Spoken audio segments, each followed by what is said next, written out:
Good morning, good afternoon, or good evening. This is Property Management 101, and for today's video, we're going to be discussing what are the P's in the property management industry.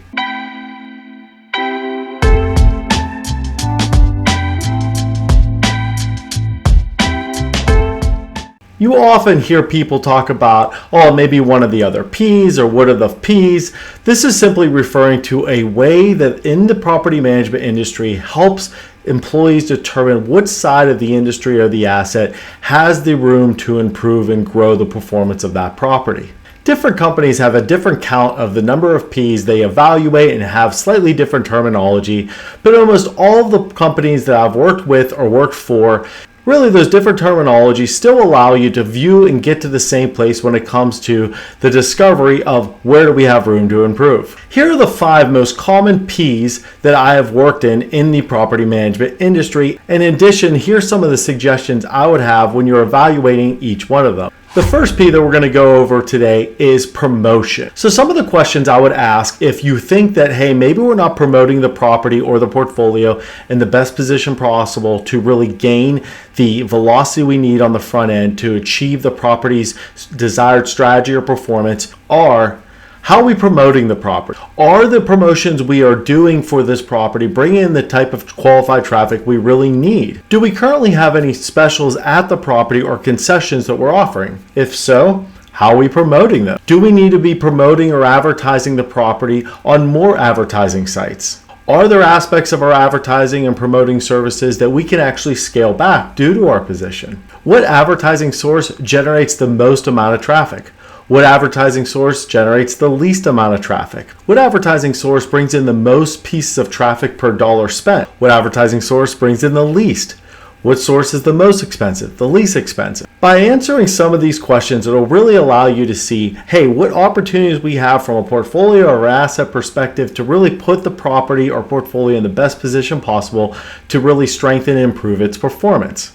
The second P that's referred to commonly in the industry is product. So some of the questions you're going to want to ask to determine, is this an area that we can improve? What is the condition of our property? Is it in good condition? Is it well maintained? How does our property sit within that market as far as a competitive level? Are there improvements we need to make to be competitive within that market? Are we trying to achieve maybe an unrealistic expectation of our product within that market? Maybe we're trying to achieve rents that are on the upper end of that market, but from a product standpoint, amenity standpoint, maybe an age standpoint, we're more or less in the middle of that market when it comes to those things.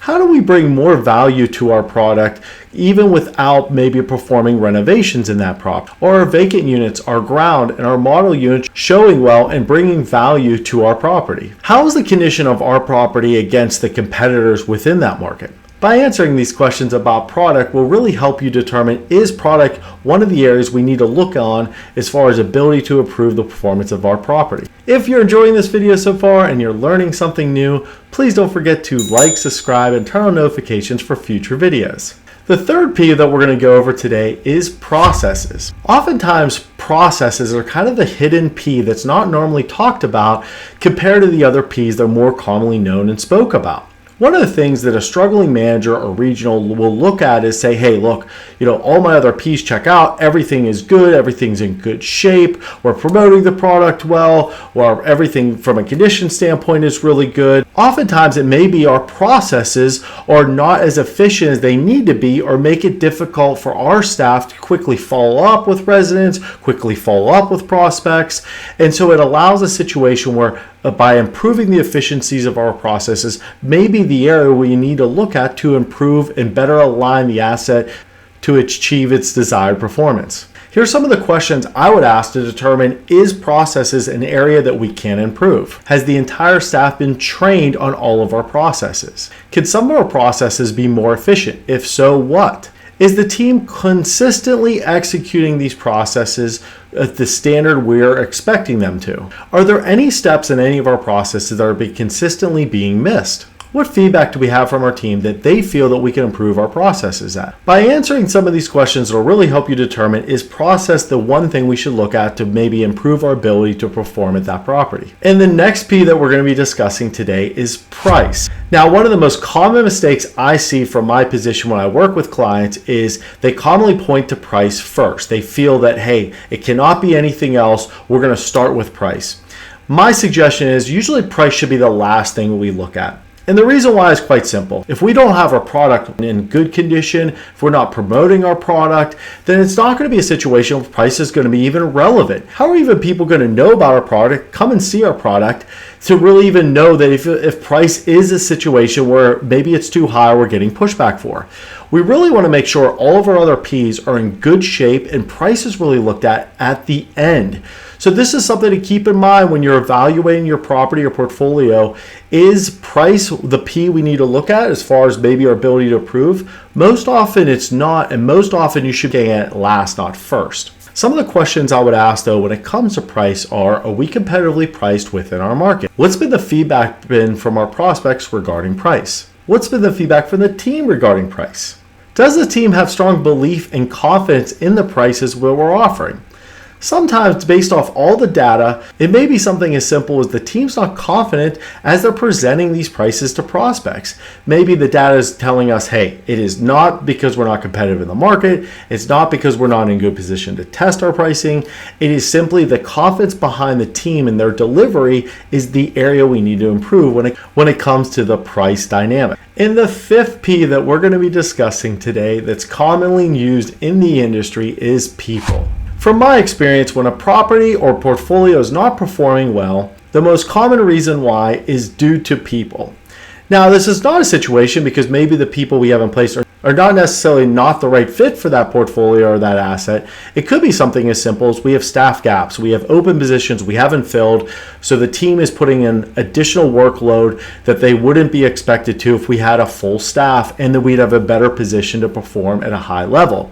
So that's something to keep in mind. It could be something as simple as staffing gaps, or a dynamic of, hey, we do have a full team, but some of the team is newer, they're still learning, they're still playing catch up.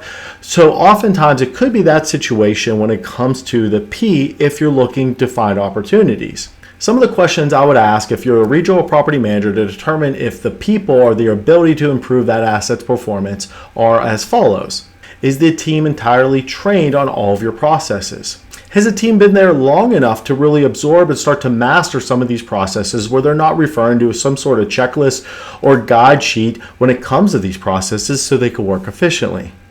Was the asset in a poor condition when it came to filling that staff or that position? Oftentimes when there's been an open position at the property, even if the property's been performing, there's certain aspects that start to fall behind. So when that team member gets in there, they're already kind of playing in a catch-up position, so it's going to take some time for them to kind of work out of that position of being behind, get caught up, and get comfortable with those processes. And for a video recap today, please keep in mind these 5 P's when it comes to evaluating opportunities to improve your portfolio or your property's performance. Number 1, promotion. Is there anything we can do to help promote the property better to put it in a better position from a performance standpoint? Number 2, product. Is our product in a good condition, and do we have fair expectations to where our product sits within that particular market? Number 3, processes. Is there any processes we can make more efficient to allow our teams to get back to residents and prospects quicker and make it easier for them? Number 4, price. If we're getting pushback when it comes to price, or if it's a dynamic the team's not confident with delivering those offers to residents when it comes to renewals or giving those quotes to prospects for new leases, are they confident when they're giving those prices to residents and or prospects? And last, people. Are all of your people trained, ready to go? Do you have a full staff? If not, this may be an area that you can improve to put that property or portfolio in a better position to perform. Hope you enjoyed this video and learned something new. If so, please don't forget to like, subscribe, and turn on notifications for future videos. If you've not done so already, please watch our updated disclosure and our Why I Do This video, which is the channel's why, before you putting any of these practices into place, and I'll put both of those video links in the description. And if you haven't yet already connected to our LinkedIn and our Instagram page, please do so for industry news, polls, and video releases. If you have any questions about this video or any of my videos, feel free to leave a comment and I'll be happy to address it for you. Happy leasing.